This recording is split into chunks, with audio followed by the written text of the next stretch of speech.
Hello people, how are you all? Hope you all are doing well. अभी कुछ दिन में सिविल सर्विस का एग्ज़ाम होने वाला है, तो यूपीएससी कीज़ भी निकाल चुकी है, तो इस बार थोड़ा लेट हो गए फॉरेस्ट सर्विस के रिज़ल्ट की वजह से। तो उनकी की भी आ चुकी है। मैंने पिछली बार ये कीज़ थोड़ी रिलीज़ की थी, और क्वेश्चन पेपर को डिस्कस कर लेते हैं ताकि ब्रश अप हो जाए कैसे हम स्ट्रेटजी को कैसे अप्रोच करेंगे किसी भी क्वेश्चन को। ठीक है, अपने पास काफ़ी सारी अप्रोच रहती हैं, तो उसमें से किस हिसाब से हमको क्या अप्रोच रखनी है, कैसे करना है, थोड़ा ब्रश अप हो जाएगा इससे। और काफ़ी सारी रिक्वेस्ट आ रही थी कि भाई ये करके दिखा दो, तो मैं इसको ट्राई करता हूँ फटाफट जितना भी पॉसिबल हो सकता है। इसके अलावा अगर कुछ और चीज़ होगी तो मैं टेलीग्राम पे वॉइस चैट से डाल दूँगा। इसमें जितना हो सकेगा मैं उतना अपलोड कर दूँगा। ठीक है, अभी कुछ दिन में ही पेपर है, तो इसको 2x स्पीड या 1.5x स्पीड में देख सकते हो।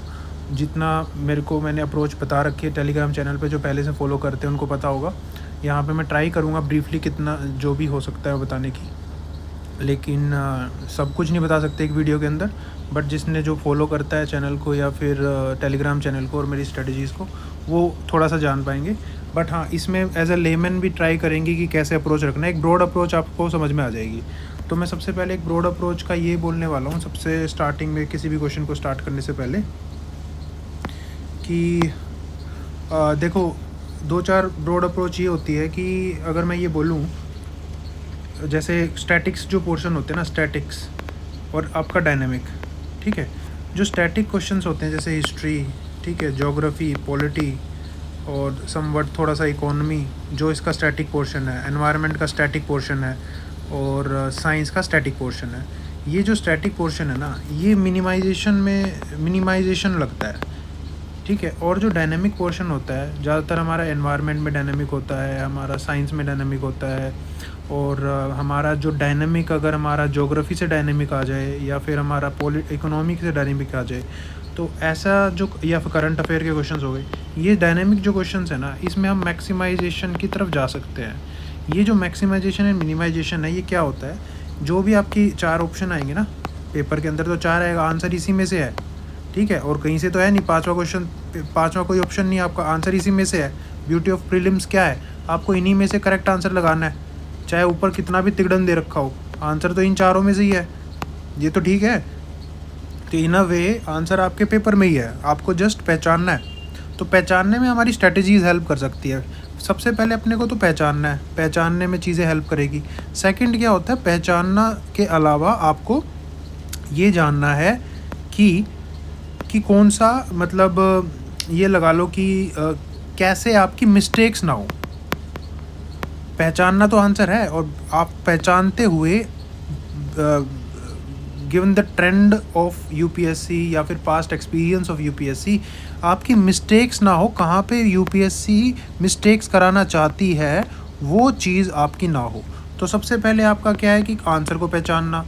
सेकंड क्या है कि मिनिमाइजेशन ऑफ मिस्टेक्स मिनिमाइजेशन कब होगी, जब आपको पता होगा कि आपका स्टार्टिंग पॉइंट क्या होना चाहिए। स्टार्टिंग पॉइंट का मतलब, भाई मेरे को यहाँ पे आंसर लाना है, अब मुझे बाकी स्टेटमेंट्स को या तो एलिमिनेट करना पड़ेगा, या उसके अंदर ट्वीक्स जो है ना वो देखने पड़ेंगे कि ट्वीक्स हैं या नहीं है। ट्वीक्स या फिर एलिमिनेशन, उससे आपका माइंड ना एक सिंक्रोनाइज वे में करता है, और फिर आपका सबकॉन्शियस माइंड भी एक्टिव होता है कि भैया हमको आंसर लाना है। तो एक तो आपका, मैंने क्या बोला कि आपको जाना है पहचानने के लिए, आंसर वहाँ बना के नहीं आना है, आपको पहचानना है, इनमें से एक आंसर पहचानना है। ठीक है, जो भी आपने अभी तक पढ़ा है, बिकॉज 3-4 दिन रह गए हैं, बहुत ज़्यादा डिफरेंस नहीं आएगा उसमें, बट जो आपका माइंडसेट है ना, you can make your mindset in this 4 days. ठीक है, 3-4 डेज़, तो उस माइंडसेट को ही बनाना है अभी, ज़्यादा अपने ऊपर प्रेशर नहीं डालना। तो एक तो आप जब जा रहे हो ना क्वेश्चन पेपर को करने, भाई मैं ना पेपर को देने जा रहा हूँ, मैं आंसर पहचानने जा रहा हूँ, 4 ऑप्शन आएंगे ना, ऐसा तो हो ही नहीं सकता कि वो मेरे को 2 ही ऑप्शन दे, बाकियों को 4 दे, या किसी को 6 ऑप्शन दे। आने सबके लिए 4 हैं, आंसर 4 में से एक आना है। मैं probability, strategies, trend experiences and elimination using my knowledge, इन सब का करके आंसर निकालने का ट्राई करूँगा। मुझे कुछ नहीं आता, मैंने जो भी पढ़ा है वो मेरे दिमाग में है, बट मुझे एज सच ये नहीं है कि मुझे ये भी आना चाहिए था, मुझे वो भी आना चाहिए था। भाई मेरे को नहीं आता, मेरे को बेयर मिनिमम बेसिक्स आते हैं। मुझे ये पता है कि रॉकेट कैसे उड़ता है, कौन सा लॉ लगता है, बट मुझे ये नहीं पता कौन सा रॉकेट है, क्या है। समझ रहे हो, मतलब फैक्चुअल का बहुत ज़्यादा डीप नॉलेज में नहीं है, बट आपको पता है कि क्या फ्यूल होते हैं, क्या उसका मतलब बैलिस्टिक मिसाइल क्या है, या फिर कौन, मतलब एक बेसिक चीज़ें पता है मुझे, जो कि आपने करी होगी अभी तक 1 साल की प्रिपरेशन में, ठीक है। वो मैं एजम्पशन लेके चल रहा हूँ। यूपीएससी के question paper as a layman भी आप कर सकते हो। लेमैन को मैं ये बोलता हूँ कि नॉर्मली आप जो मतलब उसको डेली चीज़ों का पता है, न्यूज़पेपर पढ़ता है, और मतलब एक इंक्विजिटिव नेचर है, उसको मैं मानता हूँ कि भाई वो एज अ लेमैन है in the field of UPSC, ठीक है। उसकी तरह भी आप सॉल्व कर सकते हो यूपीएससी का पेपर। तो इट्स नॉट लाइक कि you have to have knowledge बहुत ज़्यादा कि इसको सॉल्व करने की, ठीक है। और जब 100 क्वेश्चन आ रहे हैं और ऐसा भी नहीं है कट ऑफ ऐसा हो रहा है कि आपको 100 में से 100 ठीक करने हैं, तो इतना काहे को अपने को टेंशन लेके जाना है। अपने को तो बस ये जाना है कि भाई मैं क्वेश्चन की मेरिट पे जाऊँगा, पहले मैं ये नहीं डिसाइड करूँगा मुझे आता है, मुझे बहुत ज़्यादा आता है, नहीं भैया मेरे को नहीं आता, बट मैं उसमें क्वेश्चन के अंदर से ही ना अपना कॉमन सेंस एंड स्ट्रेटजी से आंसर निकाल के आऊँगा। बिकॉज आई नो कि एवरीथिंग इज़ इंटर रिलेटेड। मेरा पॉलिटी की नॉलेज मेरी ज्योग्राफी का आंसर निकाल सकती है, मेरी ज्योग्राफी की नॉलेज मेरा साइंस का आंसर दे सकती है, मेरा जो मैं रील्स देखता हूँ, मैं जो डिस्कवरी चैनल देखता हूँ, मैं कोई ना कोई आंसर निकालने की क्षमता रखता हूँ, ठीक है। मुझे बहुत ज़्यादा प्रिपरेशन की ज़रूरत नहीं है। हाँ, जितना बेसिक था मैंने रिवाइज़ कर लिया है, जितना बाकी लोग करते हैं फोमो को हटाने के लिए मैंने कर लिया है। तो इस माइंडसेट से आपको पेपर देने जाना है। तो फर्स्ट ऑफ ऑल मतलब मेरे को ये क्लियर करना था, तो मैंने क्लियर किया। फिर आपके पास क्या होता है कि 3-4 मैंने पैटर्न बता रखे हैं, उनमें से स्टार्टिंग पॉइंट होता है। अगर वो भी ना आता हो ना, तो मैं आपको ये बता देता हूँ कि मिनिमाइजेशन जो है ना, वो बताऊँगा अभी क्या होता है मिनिमाइजेशन में, करते करते बता दूँगा। तो मिनिमाइज एज अ रूल रखो, मैक्सिमाइजेशन एज एन एक्सेप्शन रखो। कुछ एक्सेप्शन में ही आप मैक्सिमाइजेशन की तरफ जाते हो। साइंस एनवायरनमेंट, जहाँ पे आपकी फ़िलोसफीज़ ऐसी होती है, साइंस एनवायरनमेंट या डायनामिक की फ़िलोसफी ये होता है कि आपका वो आप सोचते अच्छा ये कैसे हो सकता है यार, ऐसे थोड़ा ना होगा, ऐसे थोड़ा ना होगा, तब वो इंक्लूड होने की तरफ जा रहा होता है आंसर, बट आपका माइंड एक्सक्लूड करवाना होता है। इसलिए तो यूपीएससी क्या है, यूपीएससी एग्ज़ाम जो है ना, एक एलिमिनेशन का एग्ज़ाम है। It is not the exam for selection. अब वो एलिमिनेट करेगा उन लोगों को जो उल्टा सोच रहे हैं। उल्टा इन द सेंस कि भाई जब आपको ये सोचना था कि हो सकता है आंसर, तब तो आपने एलिमिनेट कर दिया। जब आपको ये सोचना था कि ये नहीं है, तब आपने उसको इंक्लूड कर दिया। तो उन लोगों को हटाने के लिए तो बेसिक फिलोसफी सोचो। जब भी कोई स्टैटिक क्वेश्चन आता है ना, तो उसमें वो मतलब आपको ना गहराई में जाने का होता है। बहुत बेसिक अंडरस्टैंडिंग से स्टैटिक नॉलेज होती है उसके अंदर, तो वो मिनिमाइजेशन की तरफ जाता है। और जब आपका कोई डायनेमिक होता है, तो उसकी फ़िलॉसफी होती है कि वो मैक्सिमाइजेशन की तरफ जाए, कि इंक्लूड करे। जैसे आपको माइंड सोचने में मजबूर कर दे, यार ये 3D प्रिंटिंग में भी यूज़ हो सकता है क्या, किया ये इसमें ही हो सकता है, आप उसको ना चाहते हुए भी मार्क करके आओगे उस टाइम पे, ठीक है। ये एक जनरल फ़िलॉसफी है। बाकी फ़िलॉसफीज़ को बाद में देखेंगे, बट और मेरे चैनल में बता रखा है, साथ के क्वेश्चन के साथ भी हम देखते जाएंगे, ठीक है। अब क्या होता है कि मैं इसमें एक चीज़ बता देता हूँ, मैक्सिमाइजेशन मिनिमाइजेशन क्या है। जैसे मान लो इसको पढ़ो, ये क्या चीज़ है, इसके अंदर मिनिमाइज ऑप्शन ये 3 है। ये अपना पैटर्न 4 होता है जो मैं बताता हूँ। उसके अंदर सीक्वेंस आप देख सकते हो, मैंने काफ़ी टाइम से पैटर्न नहीं देखे, बट मैं ये बोल रहा हूँ कि जैसे ये है, इसमें मिनिमाइज मतलब ये होता है। मिनिमाइज का मतलब होता है, जैसे मान लो अगर एक ही स्टेटमेंट आती है किसी में, जैसे यहाँ पे 1 ओनली होता, तो ये सबसे मिनिमाइज ऑप्शन है, और ये मैक्सिमाइज ऑप्शन है। अगर ये डायनेमिक क्वेश्चन होता, तो डायनेमिक क्वेश्चन के अंदर आप मैक्सिमाइजेशन की तरफ जा सकते हो। आपका स्टार्टिंग पॉइंट ये होगा कि भाई मेरे को ये लाना है, अगर मेरी नॉलेज से एलिमिनेट होता है तभी मैं एलिमिनेट करूँगा, वरना मैं इंक्लूड करके आ जाऊँगा, ठीक है। और मिनिमाइजेशन मतलब अगर डायनेमिक नहीं है आपका और स्टैटिक क्वेश्चन है, या फिर ऐसा है जो बार बार रिपीट हो रहा है, अगर कोई चीज़ डायनेमिक भी है बट रिपीट बार बार हो रही है, वो भी आप ऐसे स्टैटिक की तरह ही ट्रीट करोगे, ठीक है। तो आपकी जो डायरेक्शन है वो मिनिमाइजेशन वाले ऑप्शन की तरफ जाएगी, इस मिनिमम जो ऑप्शन है, ठीक है। ओके, एक second.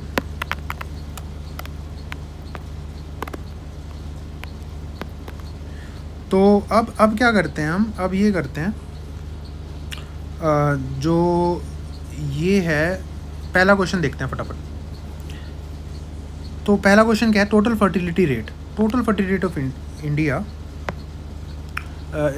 Total fertility in economy is defined as. अब ये सिंगल लाइनर क्वेश्चन है। अब ये बहुत ही बेसिक है, ये सबको पता है, TFR बहुत न्यूज़ में भी रहता है, और अपना 2.1 जो भी चीज़ चल रही है वो है।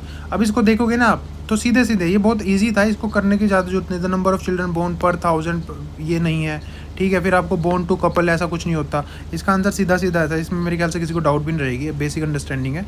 The average number of live birth of women would have by the end of her child being as, ठीक है। तो ये आंसर है इसका, इट इज़ नॉट मतलब रॉकेट साइंस नहीं है, कुछ नहीं इसमें।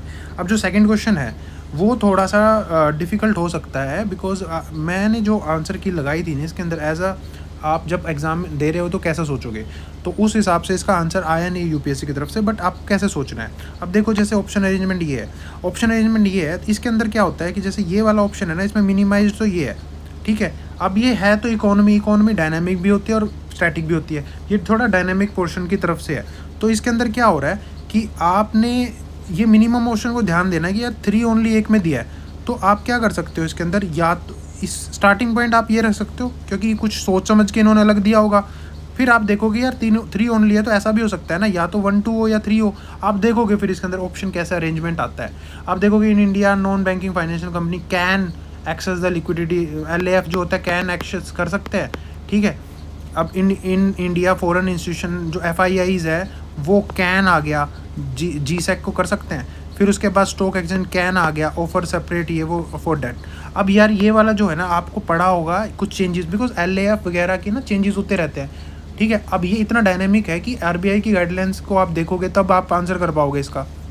अब ये कैन है, अब आप ये देखो कि यार ऐसा तो है नहीं कि भाई ये सिर्फ ये ही आंसर करो, आप ये भी हो सकता है। अब इसके अंदर क्या है कि ये 2 तो आप बेसिक अंडरस्टैंडिंग से कर दोगे कि भाई ये 2 और 3 तो पढ़ भी रखा है। अब ये वाले में ज़्यादातर लोगों को इशू आएगा। अब आपका आंसर क्या बन जाएगा, या तो इसमें से होगा या फिर इसमें से होगा, ठीक है। तो आप बेसिक सिनेरियो में अगर मिनिमाइज्ड ऑप्शन ये वाला भी चूज़ करके आते हो, ठीक है, तो आपका ये वैसे गलत हो जाएगा। बट क्या होता है कि आपको ये वाली चीज़ पता होने के लिए बहुत ज़्यादा वो होना पड़ेगा कि भैया नॉन बैंकिंग को भी हम LAF देर, बिकॉज LAF ज़्यादातर तो बैंकिंग के लिए होता है। तो इसको आप as a tough question choose कर सकते हो, तो इस चीज़ पे घबराना नहीं है, बिकॉज मैक्सिमम क्वेश्चन लोग यही लगा के आएंगे 2 और 3, तो इसमें कट ऑफ उस हिसाब से वेरी कर जाती है। बट मैं क्या ना कहना चाह रहा हूँ, इसमें ये कहना चाह रहा हूँ कि इस वाले उसमें यूपीएससी ने इस बार क्या किया है, जो ये ऑल ऑप्शन है पहले D में होता था ना, अब ये C में आ गया।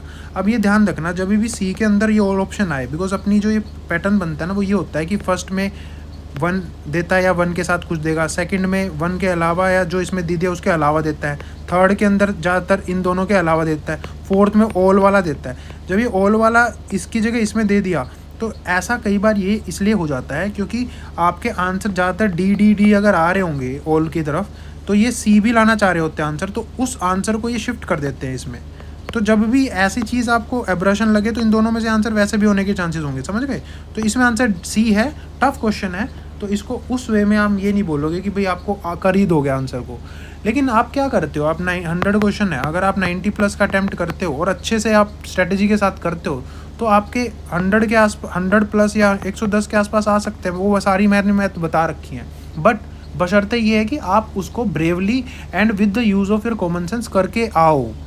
ऐसा नहीं है कि कहीं पे कर दिया कहीं पे छोड़ दिया, तो उससे क्या होता है, जो होना था ठीक वो नहीं हो पाया क्योंकि आपने छोड़ दिया था, और जो करके आया वो गलत हो गया, तो टोटलिटी में आपका नेगेटिव आ गया रिजल्ट, ठीक है। वो नहीं करना। सेकंड क्वेश्चन टफ था। तो उसके बाद in India which of the following can trade in corporate bonds and government securities.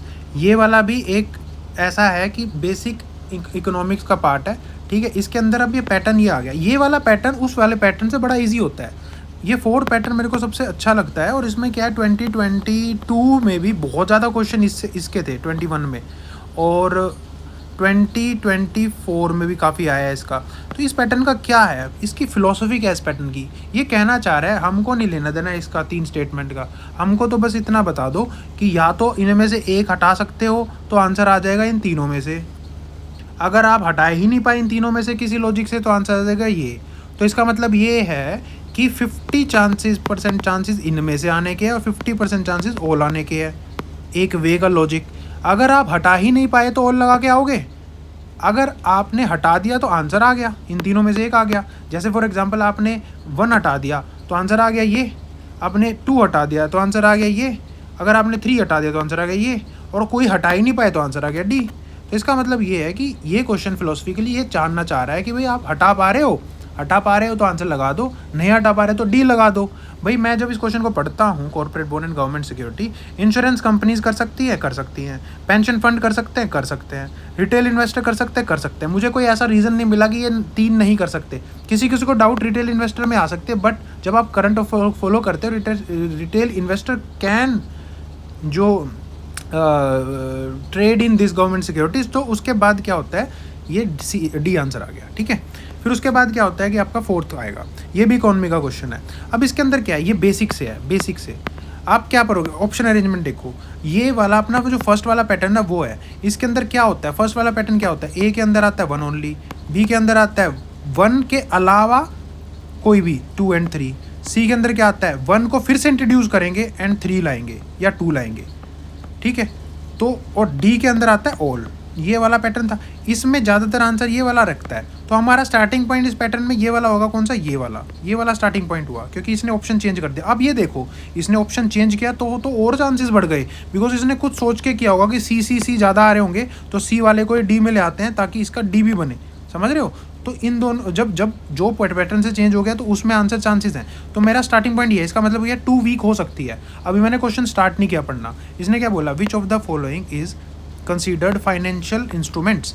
Financial instrument कौन से होते हैं, ठीक है। Exchange trading fund, yes financial instrument है।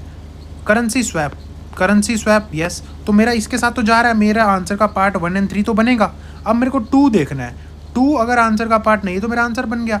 मोटर व्हीकल क्या फाइनेंशियल इंस्ट्रूमेंट है, नहीं, क्योंकि फाइनेंशियल इंस्ट्रूमेंट ये तो फिजिकल है ना, ये फाइनेंशियल इंस्ट्रूमेंट फिजिकल थोड़ा ना होते हैं। तो इसका मतलब ये आप एलिमिनेट कर सकते हो, मोटर व्हीकल्स जो फाइनेंशियल इंस्ट्रूमेंट्स की तरह काम नहीं करते। ETF तो फंड्स हो गए, करेंसी स्वैप हो गया, तो ये तो एक फिजिकल टर्म होगी, तो फाइनेंशियल इंस्ट्रूमेंट की डेफिनेशन में है। तो आप क्या लगाओगे, डी। आपके पैटर्न के साथ जा रहा है, ये जा रहा है, तो श्योर हो गए, डबल श्योर, तो डी आ गया। फिर अगला क्वेश्चन, मैं थोड़ा फास्ट इसलिए कर रहा हूँ क्योंकि टाइम कम है, ताकि जितना ज़्यादा जल्दी हो सकता है उसको करें। ये भी एक बेसिक इकोनॉमी से आ गया। बेसिक इकोनॉमी से क्या क्वेश्चन है, इसके अंदर देखो ये पेयर आ गया। पेयर में you should start from only 2, आपको आंसर यहाँ लाना है। Until unless you know the answer, मैं आप बहुत श्योर हो तब आप मैक्सिमाइजेशन की तरफ जा सकते हो in the case of environment, dynamic वगैरह वगैरह, और मिनिमाइज की तरफ जा सकते हो इन केस ऑफ स्टैटिक वगैरह। समझ गए, ये चीज़ करनी है। सबसे मिनिमाइज ऑप्शन क्या होता है, नन। उससे थोड़ा सा मैक्सिमाइज्ड 1 ओनली, फिर 2 ओनली, फिर 3 ओनली, फिर ऑल सबसे मैक्सिमाइज्ड है। तो इसमें नन तो है ही नहीं, इसका मतलब एक ना एक स्टेटमेंट तो सही है। अब क्या बोल रहा है कि भाई ये इनमें से बताओ कि करेक्ट कौन सा है। भाई storage of agriculture produce, storage क्या है, सेकेंडरी है। जब आप स्टोरेज करते हो, जैसे आपका ना कोल्ड स्टोरेज वगैरह ये वो, तो ये क्या सेकेंडरी में आएगा, नहीं, ये सेकेंडरी में नहीं आएगा। आपको नॉलेज भी यूज़ करनी पड़ेगी थोड़ा बहुत। अब इसमें बेसिक देख लो कि कैसे कैसे है। बेसिक क्या, डेयरी फार्म क्या है, प्राइमरी है, बिल्कुल प्राइमरी है। अब वीविंग क्लोथ को वीव करना सेकेंडरी है, बिल्कुल सेकेंडरी है। ये 2 तो आप पता कर लोगे, तो मतलब अभी आप इसमें हो। अब आपको एक एलिमिनेट अगर कर दिया, ठीक है, तो आप आंसर या तो इसमें आएगा या इसमें आएगा। तो आपने स्टोरेज को, ये सेकेंडरी तो आएगा नहीं, तो ये कट गया। फिर उसके बाद क्या आता है, मिनरल। इसमें सबसे ज़्यादा बच्चे कंफ्यूज रहेंगे। मिनरल एक्सप्लोरेशन टर्शरी में भी हो सकता है, बट इंडियन इकोनॉमी में जब पढ़ते हो ना, थोड़ी सी नॉलेज लगेगी इसमें। It is basic but it is not that easy. Mineral exploration India में प्राइमरी में ट्रीट होता है, प्राइमरी या टर्शरी, सेकेंडरी, लेकिन प्राइमरी में होता है, टर्शरी में नहीं होता। कई जगह टर्शरी में आप कर सकते हो, बिकॉज मिनरल जो है ना, मिनरल उसको हम जनरली ना ऐसा मानते हैं कि भाई ये बेसिक जो रॉ मटेरियल टाइप सा, तो उसकी एक्सप्लोरेशन टर्म से आप कर सकते हो कि भाई हम एक्सप्लोर कर रहे हैं, तो टर्शरी, बिकॉज ज़्यादातर एक्सप्लोरेशन रिसर्च ये वो सब टर्शरी में होता है। तो इसमें कन्फ्यूजन हो सकती है, बट इसका आंसर यही चीज़ डिसाइड कर देगी, इसका 2 ओनली है। तो अगर आप बहुत ज़्यादा कन्फ्यूज हो रहे हो ना, तो इसमें 2 ओनली लगा के आ सकते हो, बिकॉज सबसे ज़्यादा चांसेस इसी के होने के होते हैं। एग्रीकल्चर, अब मैं ना पता है ज़्यादातर आपको उसकी आंसर नहीं समझाने, मतलब मेरा जो बेसिक ये बनाने का पर्पज़ ये नहीं है कि मैं आंसर बताऊँ आपको नॉलेज गेन करवाऊँ। मेरा है कि भाई कुछ पैटर्न या कुछ स्ट्रेटजीज आप कैसे अप्रोच करो क्वेश्चन को। अप्रोच करना is the most important thing in UPSC prelims. Approach के लिए आपका स्टार्टिंग पॉइंट, आपका बेसिक कैसे कैसे अप्रोच करना है, आपकी नॉलेज को शुरू में साइड में रखो, बिकॉज जब आप नॉलेज को फर्स्ट में अप्लाई करते हो आप गलतियां करके आ जाओगे। पहले साइड रखो, पहले कॉमन सेंस से देखो, फिर आप नॉलेज को ला के एलिमिनेट करो। और एलिमिनेशन इज़ एन आर्ट, ये समझो, एलिमिनेशन तुक्का नहीं है, एलिमिनेशन में आपकी नॉलेज यूज़ होती है।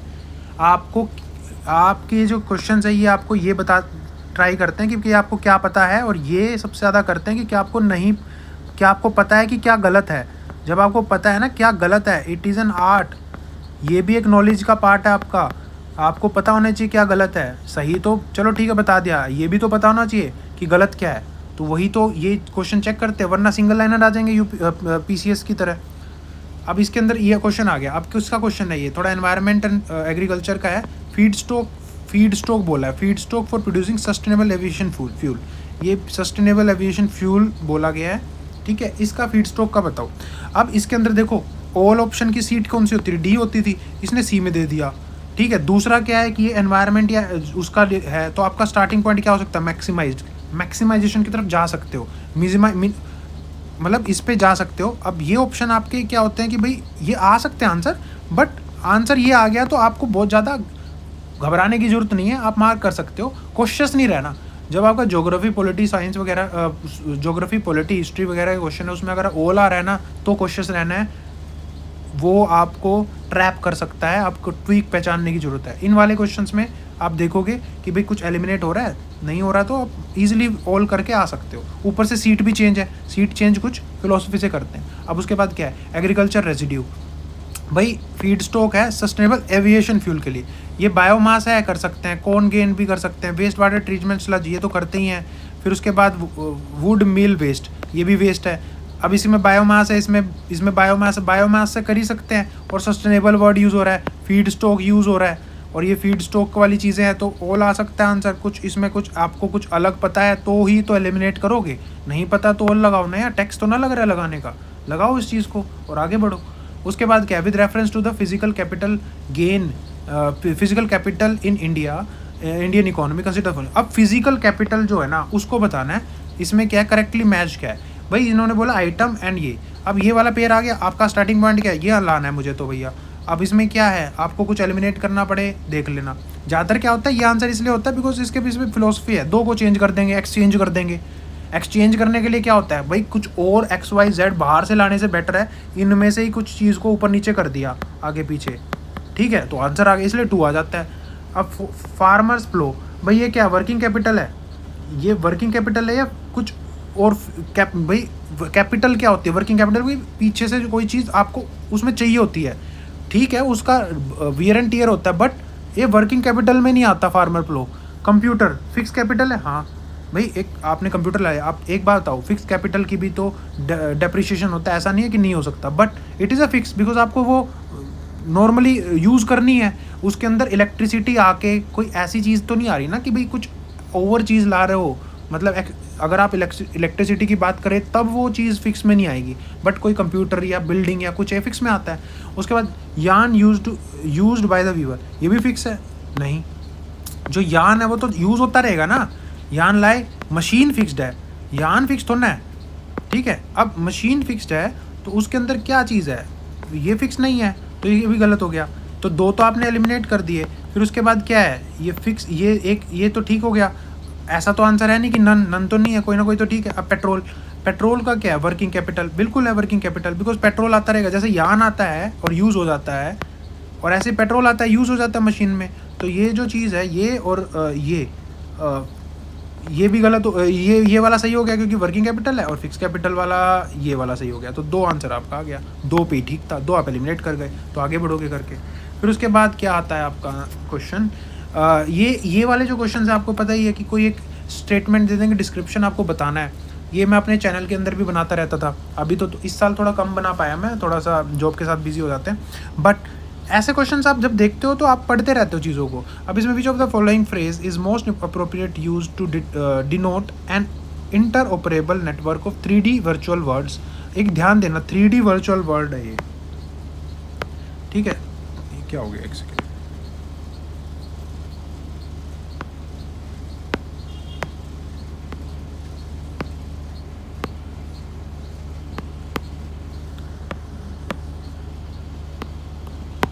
इसमें इशू आ गया, कोई बात नहीं।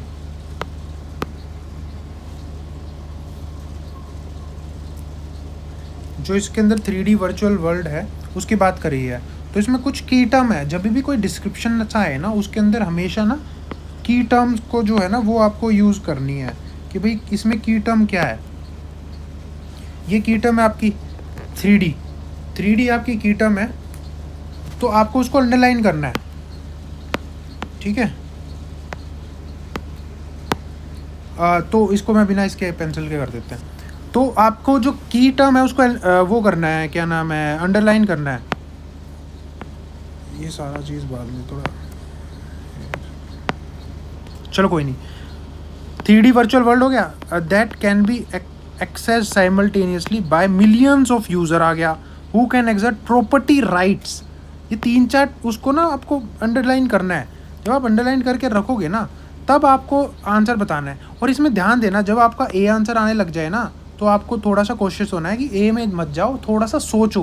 बिकॉज ज़्यादातर क्या होता है, ए ऐसा आंसर होता है कि आपको वो ये करवाएगा कि भैया हाँ कि आंसर मैं हो सकता हूँ, और आप लगा भी दोगे जल्दबाजी में।